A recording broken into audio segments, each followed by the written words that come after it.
நீங்கள் ஒரு ரோல் மாடலாக இருக்கணும் மிஸ்டர் ரங்கராஜ். நீங்கள் எப்படி திருமணம் பண்ணீங்க? திரும்ப வெக்கமா இல்லை உங்களுக்கு? எதுக்கு உங்கள் புத்தி இப்படி போகுது? மணப்பெண்ணின் பிரத்யேகமான திருமணம் Vivaha the Chennai Silks. Mister gold கடலை எண்ணெய் தான் வாங்குறேன். ஏன் தெரியுமா? சாதாரண ஆயிலை விட சமையல் டேஸ்டாவும் இருக்கும், ஹெல்தியாவும் இருக்கும். அழகு தரும் மூலிகைகள், ஆரோக்கியம் தரும் மருத்துவர்கள். டாக்டர் ஸ்ரீவர்மாஸ். யார் கேஸ் போடணுமோ அவங்க போடலை. யார் கேஸ் போட தேவையில்லையோ அந்த பெண் ஜாய் இப்போ வந்து கேஸை ஃபைல் பண்ணியிருக்காங்க. அடிப்படையான விஷயம், ஒருவனுக்கு ஒருத்தி அப்படிங்கிற ஒரு பிரின்சிபலை ஃபாலோ பண்ற ஒரு நாடு நம்முடையது அப்படின்னு சொல்லிக்கிறோம். நிறைய பேர் சின்ன வீடெல்லாம் வச்சிருக்காங்க. இந்த ஜாய்க்கு மாதம்பட்டி ரங்கராஜ் திருமணமானவர் என்று தெரியுமா தெரியாதா? சரி, சர்டிஃபிகேட் கொடுங்களேன், அந்த சர்டிஃபிகேட் செல்லுமான்னு பார்க்கலாம். அப்படி ஏமாற்றி நீங்கள் ஒரு கல்யாணம் செய்திருந்தால் கூட அந்த கல்யாணம் செல்லாது. 2 நாளைக்கு முன்னாடியே ஒரு கல்யாணத்துக்கு புருஷனும் பொண்டாட்டி தான் சேர்ந்து போகிறாங்க. டைவர்ஸ் ஆகிட்டு எதுக்கு சேர்ந்து போகிறாங்க? 2 பேரும் மனமொத்து போய் உடல் ரீதியாக உறவு கொள்கிறார்கள். அதனாலேயே நீ வந்து திருமணமானவள்னு சொல்லிட முடியுமா? அதுதான் திருமணத்திற்கு தகுதியா? நீ டிவோர்ஸ் வாங்குன்னு அவர் சொன்னார்ல, ஏன்பா நீங்கள் டிவோர்ஸ் பண்ணீங்களா? கொடுங்களேன், அதை கேட்டிருக்கணுமா இல்லையா? நான் கருவுற்று இருப்பதாக இப்பொழுது அனௌன்ஸ் பண்ணுறேன் அப்படின்னு நீங்கள் சொன்னீங்கன்னா இதுக்கு பின்னாடி என்ன மோட்டிவ்? இது வந்து பணம் பறிக்கிற நடவடிக்கையாக இருக்கக்கூடும். அந்த சில்ட்ரனுக்கு ரங்கராஜுடைய சொத்துல பாகம் இருக்கிறது. விடாம இவங்க என்னை துரத்தினாங்க, என் கணவன் வேண்டாம் நீ தான் வேணும்னாங்க, நானும் ஏதோ ஒரு சபலத்தில் விழுந்துட்டேன் அப்படின்னு சொல்லலாம். ரெடி பண்றேன் பொண்டாட்டி, miss you, love you. Hindu marriage படி தான் இவங்க திருமணம் பண்ணியிருக்காங்க. நீங்க பார்த்தீங்கன்னா அந்த செட்டப் தான் இருக்கு, புரியுதா? கிறிஸ்டியன் மேரேஜ் அல்ல. இன் தட் கேஸ் சட்டம் என்ன சொல்லுது? ரங்கராஜ் ஹிந்து, ஜாய் கிறிஸ்டியன், அந்த கல்யாணம் செல்லாது.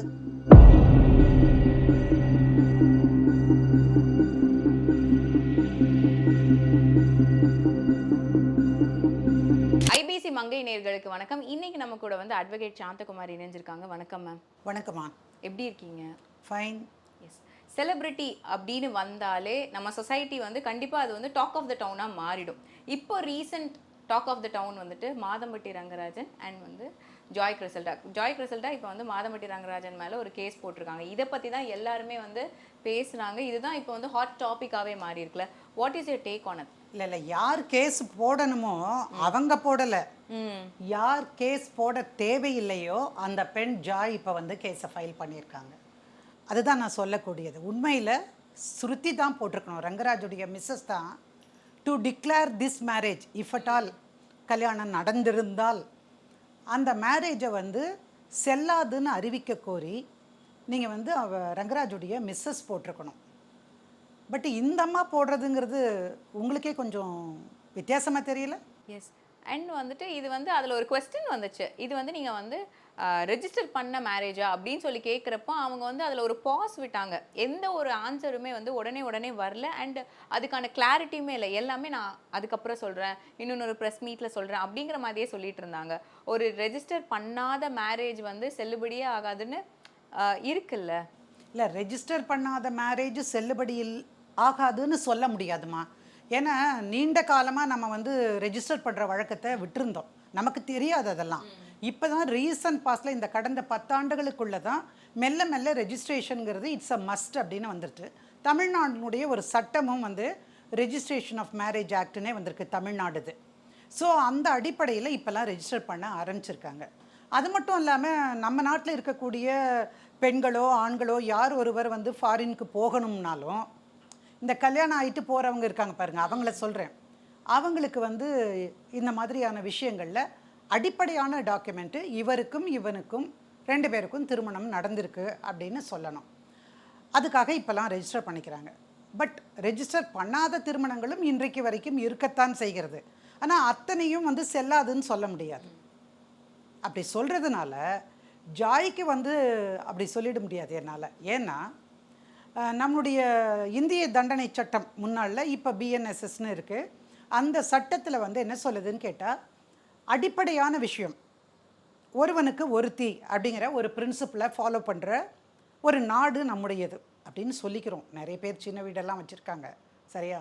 ஆனால் அந்த ஒருவனுக்கு ஒருத்தி பிரின்சிபலில் தான் என்ன இப்போ சொல்கிறாங்கன்னா, ஒரு கணவனோ மனைவியோ உயிரோடு இருக்கும் பொழுது விவாகரத்து பெறாமல், செகண்ட் பாயிண்ட், மனைவியோ கணவனோ கேஸை போட்டாங்கன்னா அது செல்லாது, கட்டாயமாக செல்லாது. அதனால தான் செக்ஷன் 5 வந்து ஹிந்து மேரேஜ் ஆக்டில் ஒரு உதாரணத்துக்கு சொல்கிறேன்.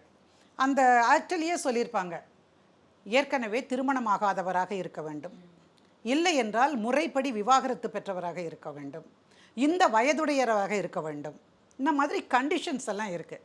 அந்த கண்டிஷனை வயலேட் பண்ணி நடக்கிற திருமணங்கள் செல்லாது. இப்போ coming back to Joy's matter, what I feel is, இந்த ஜாய்க்கு மாதம்பட்டி ரங்கராஜ் திருமணமானவர் என்று தெரியுமா தெரியாதா? அப்படி ஒரு கொஸ்டினும் அவங்க வச்சுருந்தாங்க. உங்களுக்கு இவருக்கு ஆல்ரெடி கல்யாணம் ஆயிடுச்சுன்னு உங்களுக்கு தெரியுமா தெரியாதான்னதுக்குமே அவங்க இருங்க பொறுங்கன்னு ஒரு பாஸ் விட்டு அதுக்கப்புறம் வந்து இல்லை, நான் அந்த கம்ப்ளைண்ட்டையே வாசித்து பார்த்தோமா, I got the copy of the complaint. அந்த காப்பியில் என்ன சொல்கிறாங்க, நான் முதல்ல ஒரு 2 படங்களுக்கு நடிக்கிற பொழுது அவருக்கான அதை காஸ்டியூம் டிசைனர் தானே, அப்படி பழக்கம் ஏற்பட்டது. அதுக்கப்புறம் அந்த சமயத்தில் நானும் என் கணவரும் மனதளவில் நாங்கள் பிரிஞ்சு இருந்தோம். அப்போ கேட்பார் அவர், அப்பப்போ பேசுவார் அப்படின்னு. அப்புறம் எங்களுக்குள்ள ஒரு ஈடுபாடு வந்துச்சு. அப்போ அவர் தான் சொன்னார், நீ டைவர்ஸ் வாங்கிட்டு வா, நானும் என் மனைவியும் பிரிஞ்சிருக்கிறோம், நானும் சீக்கிரம் டைவர்ஸ் வாங்கிட்டு வந்துடுறேன், அதுக்கப்புறம் நம்ம 2 பேரும் சேர்ந்து வாழ. இதுதான் சொல்லி. அப்படி அவங்க சொன்னது உண்மையாக இருக்கும் பட்சத்தில் அப்போ நீங்கள் என்ன பண்ணியிருக்கணும், உங்களுக்கு டைவர்ஸ் ஆன பிறகு கூட இவருக்கு டைவர்ஸ் ஆகிருக்கா அப்படின்னு பார்க்க வேண்டியது உங்கள் கடமை தானே. ஆனால் அந்த விஷயத்தையே தொடலை. நீங்கள் மேரேஜை ரெஜிஸ்டர் பண்ணோம் அப்படின்னு கேட்குறேன், எங்கே ரெஜிஸ்டர் பண்ணீங்க? இந்த திருவீதி அம்மனோ ஏதோ ஒரு அம்மன் நாம எம்ஆர்சி நகரில் இருக்குங்கிறாங்க. அந்த கோவில் இந்து அறநிலையத்துறையின் கட்டுப்பாட்டில் இருக்கிறதா? முதல் கேள்வி. அப்படி இருந்தால் அந்த திருமணம் செய்கிற பொழுதே நீங்கள் சர்டிஃபிகேட் எல்லாம் கொடுக்கணும். நான் வந்து ஸ்பின்ஸ்டர், நான் வந்து திருமணமாகாத பெண், அல்லது திருமணமாகிவிட்டது, நான் விவாகரத்து பெற்றுவிட்டேன், திருமணமாகிவிட்டது, என்னுடைய கணவர் இறந்து போனதுனால எனக்கு திருமணம் பண்ணிக்கொள்கிற தகுதி இருக்கிறது. எப்போ டிவோர்ஸ் வாங்கினீங்க, டிவோர்ஸ் ஆன காப்பி என்ன, கணவன் இறந்து விட்டார்னா எப்போ இறந்தார், அவருடைய டெத் சர்டிஃபிகேட், இவ்வளவும் கேட்ட பிறகு தான் அனுமதியே கிடைக்கும்.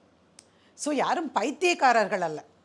ஸோ இவ்வளவு பிரிவும் கேட்டுட்டு தான் சரி சர்டிஃபிகேட் கொடுங்களேன், அந்த சர்டிஃபிகேட் செல்லுமான்னு பார்க்கலாம். அப்படி ஏமாற்றி நீங்கள் ஒரு கல்யாணம் செய்திருந்தால் கூட அந்த கல்யாணம் செல்லாது. ஏன்? Shruti is alive, she is living with her 2 kids. ஒரு வாரத்துக்கு முன்னாடியே 2 நாளைக்கு முன்னாடியே ஒரு கல்யாணத்துக்கு புருஷனும் முன்னாடி தான் சேர்ந்து போகிறாங்க. டைவர்ஸ் ஆகிட்டு எதுக்கு சேர்ந்து போகிறாங்க? ஸோ இந்த மாதிரியான விஷயங்கள் இதில் இருக்குது. அப்புறம் இந்த மாதிரி நாங்கள் கல்யாணம் பண்ணிட்டோம், அப்புறம் அவர் அப்பப்போ என்னை வந்து சந்திப்பார், அப்பப்போ சந்திக்கிற உறவு திருமண உறவு இல்லைம்மா, இட் இஸ் கான்சென்சுவல் செக்ஸ். 2 பேரும் மனமொத்து போய் உடல் ரீதியாக உறவு கொள்கிறார்கள். அதனாலேயே நீ வந்து திருமணமானவள்னு சொல்லிட முடியுமா? அதுதான் திருமணத்திற்கு தகுதியா? இந்த மாதிரியான கேள்விகள் நிறைய எழும்புது அவங்களுடைய பெட்டிஷனை நம்ம படித்து பார்க்கும்போது. சரி, நீயும் டைவர்ஸ் வாங்கிட்டு வான்னு சொன்னால் நீ போய் டைவர்ஸ் வாங்குறல்ல, உன் கணவனுக்கும் உனக்கும் பிரச்சனை இருந்து அது தீர்க்கணும்னு நீ நினைக்கல, அல்ல டு சேவ் த மேரேஜ் அப்படிங்கிற பாலிசிலையும் நீ இல்லை. Because you are interested in Rangaraj. ஏன் சாதாரண ஒரு ஆள் கூட போய் கல்யாணம் பண்ணியிருக்கலாமே? பிகாஸ் ரங்கராஜ் வந்து எப்படின்னு கேட்டால் அமுத சுரபி. அவர் செய்கிற தொழிலை வைத்து நான் சொல்லவில்லை, ஆனால் நிறைய பணம் இருக்குது இதில் தான். சரி, நீ டிவோர்ஸ் வாங்குன்னு அவர் சொன்னார்ல, நீ டிவோர்ஸ் வாங்கி கொடுத்துட்ட, ஏன்பா நீங்கள் டிவோர்ஸ் பண்ணிங்களா? கொடுங்களேன், அதை கேட்டிருக்கணுமா இல்லையா? அவர் வந்து ஜுடிஷியல் செப்பரேஷன் செஞ்சுருக்கேன்னு சொன்னார். ஜுடிஷியல் செப்பரேஷன்னா என்னம்மா? அது விவாகரத்தா?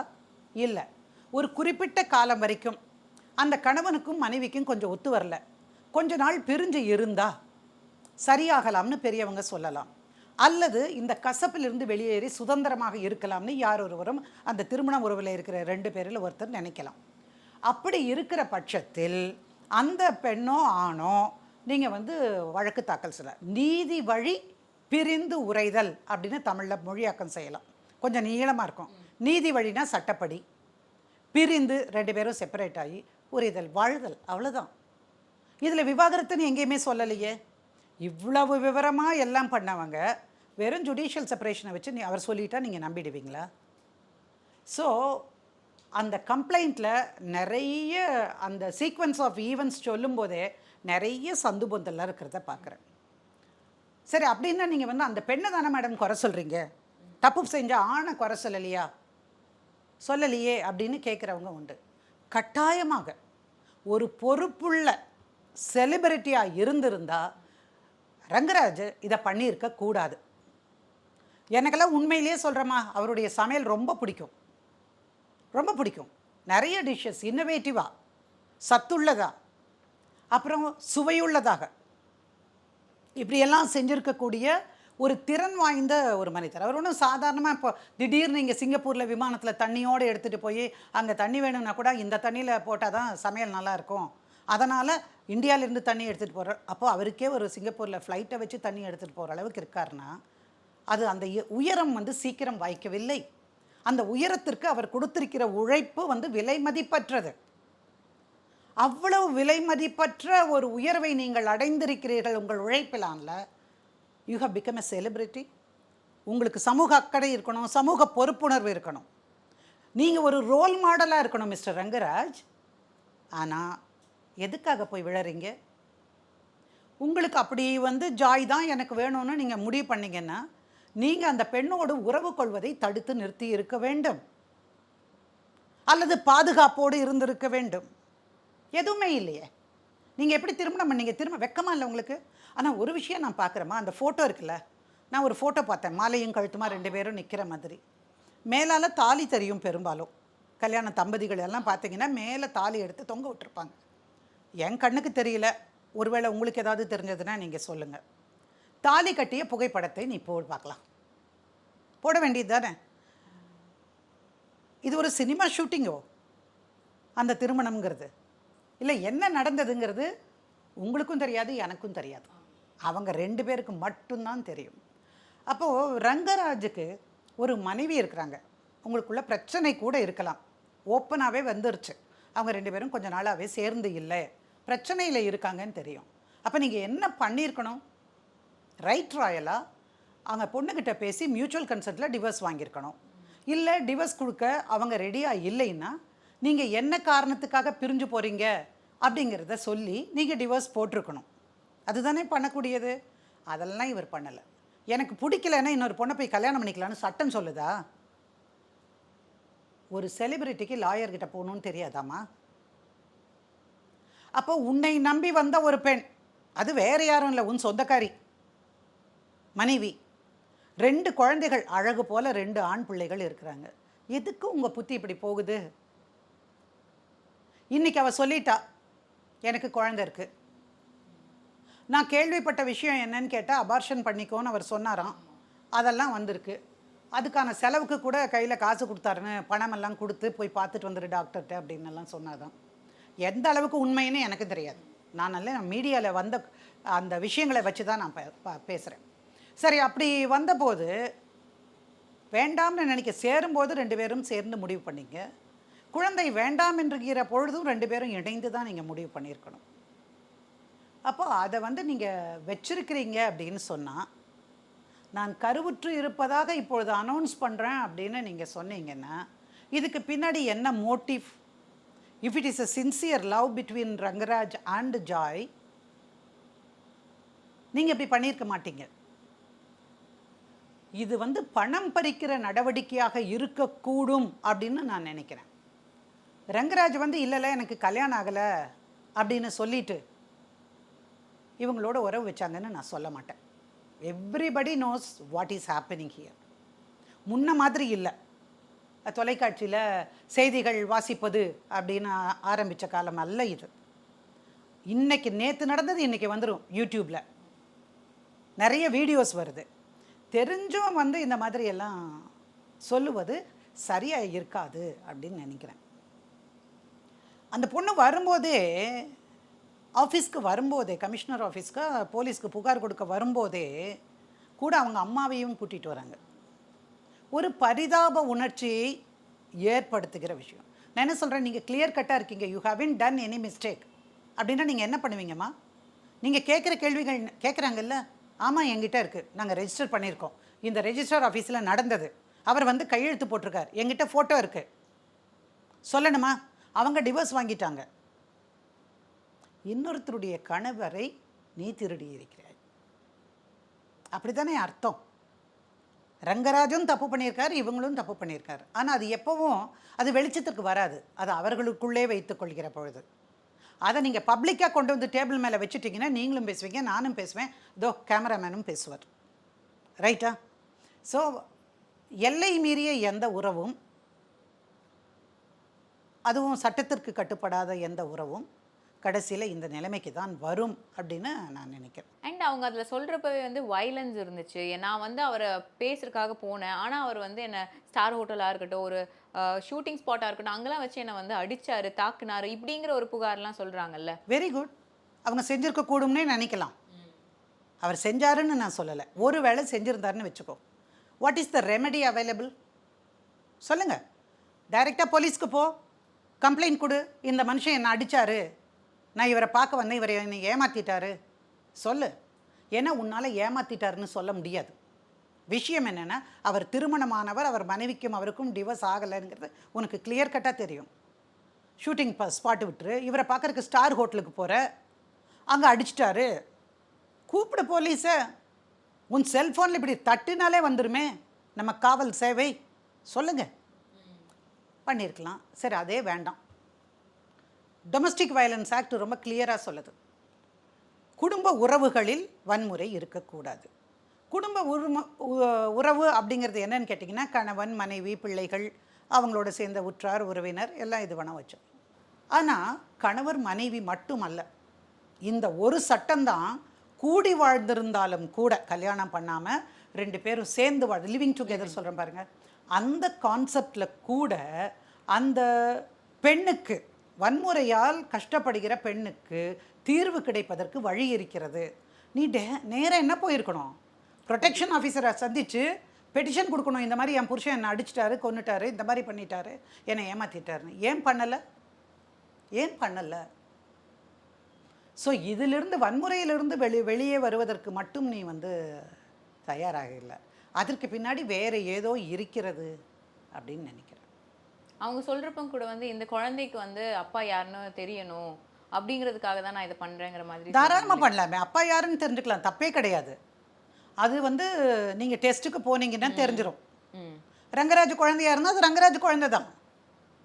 பட் உங்களை பொறுத்த வரைக்கும் அது இல்லெஜிட்டிமேட் சைல்டு, லெஜிட்டிமேட்டாக பிறந்தது அல்ல. திருமணமாகி பிறக்கிற பொழுது அது லெஜிட்டிமேட் சைல்டு. திருமணம் ஆகாத உறவில் பிறக்கிற குழந்தைகளை இல்லெஜிட்டிமேட் சைல்டுன்னு நம்ம சொல்லுவோம். அந்த சில்ட்ரனுக்கு ரங்கராஜுடைய சொத்துல பாகம் இருக்கிறது, இருக்கு.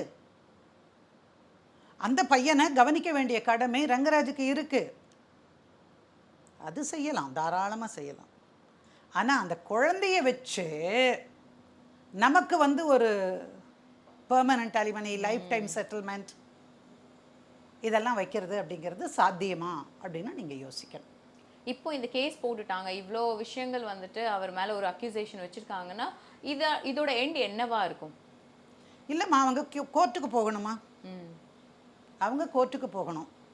ரங்கராஜ் இது வரைக்கும் வாய் திறக்கலை பார்த்தீங்களா? ஆமாம், ஒரு இன்டர்வியூ கூட கொடுக்கல. ஒருவேளை இன்டர்வியூ கொடுத்தாருன்னா இதில் அந்த அம்மா இருக்காங்க பாரு, ஜாயினுடைய நெகட்டிவ்ஸ் எல்லாம் அவரும் சொல்லுவார். ஒரு உதாரணத்துக்கு சொல்கிறேன், அந்த பொண்ணு விடாமல் என்ன துரத்துச்சு, என் கூடவான்னு சொல்லிச்சு. உனக்கு என்ன புத்தி இல்லையா, ஏன் போகிற? ஆனால் அப்படியும் சொல்லக்கூடும். விடாமல் இவங்க என்னை துரத்தினாங்க, என் கணவன் வேண்டாம் நீ தான் வேணும்னாங்க, நானும் ஏதோ ஒரு சபலத்தில் விழுந்துட்டேன் அப்படின்னு சொல்லலாம். இன்னும் கூட அதிகமாக சொல்லலாம். நான் மட்டும் இல்லை, ஏற்கனவே இப்படி அப்படின்னு சொல்லுவாங்க. இதெல்லாம் நடக்குதா இல்லையா பாருங்க. ஸோ இந்த அம்மா தன்னுடைய குழந்தை ரங்கராஜுக்கு பிறந்ததாங்கிறத நீங்கள் வந்து கோர்ட்டில் போட்டு உரிய பரிசோதனைகள் மேற்கொண்டு இது ரங்கராஜுடைய பயாலஜிக்கல் சன் அப்படின்னு நீங்கள் ப்ரூவ் பண்ணணும். ப்ரூவ் பண்ணினா அவருடைய சொத்துக்களில் மற்ற குழந்தைகளுக்கு என்ன உரிமையோ அது இந்த குழந்தைக்கும் உண்டு. அது யாராலையும் தவிர்க்கவே முடியாது. அண்ட் இந்த மாதிரி இப்போ ஒரு செலிபிரிட்டி ஒரு விஷயம் பண்ணிட்டு அது ஹாட் டாப்பிக்காக மாறுற மாதிரி இதுவுமே வந்து ஒரு எக்ஸாம்பிளாக மாறிடுது, இல்லைன்னா இன்ஃப்ளூயன்சிங்காக மாறிடுதுல? இல்லை, இது இன்ஃப்ளூயன்ஸ் ஆகாதுமா. எது செய்யக்கூடாது அப்படிங்கிறதுக்கு இது வந்து எல்லாருக்கும் ஒரு ஐ ஓப்பனர்னு நான் நினைக்கிறேன். செலிபிரிட்டியாக இருக்கிறவங்களுக்கு ஒரு பொறுப்பு இருக்குமா. 4 பேர் மதிக்கிற மாதிரி நான் வாழ்ந்துட்டீங்க இவ்வளோ நாளும். எதுக்கு மதிப்பிழந்து போகிற செய்கைகளில் நீங்கள் செய்கிறீங்க? யோசிங்களேன். அவருக்கு இது தேவையே இல்லை. எனக்கு உண்மையிலேயே ஆச்சரியம், ரங்கராஜா இப்படி பண்ணினாரு அப்படின்னு சொல்லி. அது வந்து எல்லாருக்கும் பாடமாக இருக்குது. இப்போ நிறைய பேர் சட்டம் என்ன சொல்லுதுன்னு போய்ட்டு விவாதிச்சுட்டு இருக்கீங்க நீங்கள்லாம். அந்த மேரேஜ் செல்லுமா செல்லாதா, இதில் என்ன கிடைக்கும், இப்போ என்ன எத்தனை கேள்வி கேட்டீங்க. இப்போது அத்தனையுமே ஐயோப்பனர் தானமா. எல்லாருக்கும் தெரியும் எது செய்யக்கூடாது என்பதை இந்த நிகழ்வு, ரங்கராஜ் ஜாயினுடைய நிகழ்வு கட்டாயமாக சுட்டி காட்டும். இதில் இன்ஃப்ளூயன்ஸ் பண்ணுறதெல்லாம் ஒன்று கிடையாது. இதில் இன்ஃப்ளூயன்ஸ் பண்ணால் நாடு குட்டிச்சுவராக போயிடும்.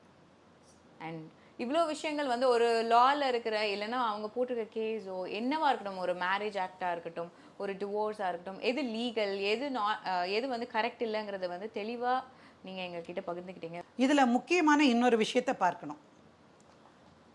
ரெஜிஸ்ட்ரேஷன் அவங்க பண்ணலை அப்படின்னு கேட்டால் இவங்களும் இந்த பொண்ணும் இந்த பையனும் கல்யாணம் பண்ணிட்டு தான் ஒன்று சொல்கிறாங்க இல்லையா, அது செல்லுபடியாகுமா சட்ட ரீதியாக அப்படின்னு நீங்கள் பாருங்கள். ஹிந்து மேரேஜ் படி தான் இவங்க திருமணம் பண்ணியிருக்காங்க. நீங்கள் பார்த்தீங்கன்னா அந்த செட்டப் தான் இருக்குது, புரியுதா? கிறிஸ்டியன் மேரேஜ் அல்ல. இன் தட் கேஸ் சட்டம் என்ன சொல்லுது, 2 ஹிந்துக்களுக்கு இடையே மட்டும்தான் அது சாத்தியம். ரைட்டா? ஓகே, ஆமாம். அப்போது ரங்கராஜு ஹிந்து, ஜாய் கிறிஸ்டியன், அந்த கல்யாணம் செல்லாது. சரி, நீங்கள் இந்த சீர்வரிசையோடு எல்லாத்தையும் பண்ணியிருக்கீங்க. நீங்கள் ரெஜிஸ்ட்ரேஷனை ஸ்பெஷல் மேரேஜ் ஆக்டில் பண்ணலாம். இந்த திருமணம் நீங்கள் எந்த முறைப்படி வேணால் கல்யாணம் பண்ணுங்க. நீங்கள் யாராக வேணால், ஹிந்துவாக இருங்க, கிறிஸ்டியனாக இருங்க, முஸ்லீமாக இருக்க, ஜெயினாக இருங்க, யாராக வேணும் இருங்க, கல்யாணம் பண்ணினா செல்லும். நீங்கள் ரெஜிஸ்டர் பண்ணியிருக்கீங்களா ஸ்பெஷல் மேரேஜில்? புரியுதுங்களா? அதனால் நாம் எல்லாத்தையும் நாங்கள் கல்யாணம் பண்ணியிருக்காருன்னு சொன்னால் அதில் ஜெயிச்சிடலான்னு யாரும் நினைக்காதீங்கிறக்காக தான் சொல்கிறேன். இது ஒரு தவறான முன்னுதாரணம். ஜாய் கிறிஸ்டாவுடைய திருமணமும் அதை பற்றி அவர் பேசுகிற விஷயங்களும் இந்த சமூகத்தை சீர்குலைக்கிற ஒரு விஷயமாக தான் நான் பார்க்குறேன். தப்பு அப்படிங்கிறத மக்கள் புரிந்து கொள்வதற்கு இது ஒரு வாய்ப்பாக இருக்கணும். அந்த கல்யாணம் ஏன் செல்லாதுங்கிறதுக்கு அடுக்கடுக்கான காரணங்களை நம்ம சொல்ல முடியும். ஸோ ஒரு லாவில் இருக்க, ஒரு சட்டத்தில் இருக்கிற சின்ன சின்ன விஷயங்கள், அந்த டீட்டெயிலிங்ஸ்லேருந்து நிறைய விஷயங்கள் எங்களுக்கு கிளாரிட்டியோட சொல்லியிருந்தீங்க ma'am. Thank you so much. Thank you. மணப்பெண்ணின் பிரத்யேகமான Vivaha the Chennai Silks. Mister gold கடலை எண்ணெய் தான் வாங்குறேன். ஏன் தெரியுமா? சாதாரண ஆயிலை விட சமையல் டேஸ்டாவும் இருக்கும், ஹெல்தியாவும் இருக்கும். அழகு தரும் மூலிகைகள், ஆரோக்கியம் தரும் மருத்துவர்கள். டாக்டர் ஸ்ரீவர்மாஸ்.